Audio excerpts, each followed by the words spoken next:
যারা জুয়া খেলেন তাদেরকে আমি বলবো, রাতের ৩টা বাজে পারলে একা কবরস্থানে গিয়ে মাঝখানে করে বসে থাকেন 2 ঘন্টা। এত বড় কলিজা যদি আপনার থাকে, 2 ঘন্টা লাগবে না, আধা ঘন্টা পারলে বসে থাকিয়ে রাতের 3টায় গিয়ে। মরার পরে থাকতে হবে না? হবে। জান কিভাবে কবজ হবে? কালো কসকসে কাপড় নিয়ে আজরাইল আলাইহিস সালাম জাহান্নামের কালো কালো ফেরেশতাদের বহর নিয়ে আসবে। এমন ভয়ঙ্কর সিচুয়েশন হবে, মনে হবে পৃথিবীর সমস্ত সমুদ্রের পানি তার গায়ের দিকে আসতেছে।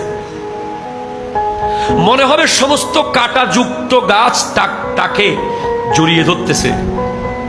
মনে হবে সমস্ত পাহাড় তার শরীরের দিকে আসতেছে। শরীরের প্রত্যেকটা রগে রগে রুটাকে বের করা হবে। চোখ দিয়ে রু বের হবে, নাকের ছিদ্র দিয়ে রু বের হবে, কানের ছিদ্র দিয়ে রু বের হবে। প্লাস দিয়ে টেনে টেনে নখ খুলে ফেললে যেই ব্যথা, এর চেয়ে আরো ভয়ঙ্কর ব্যথা।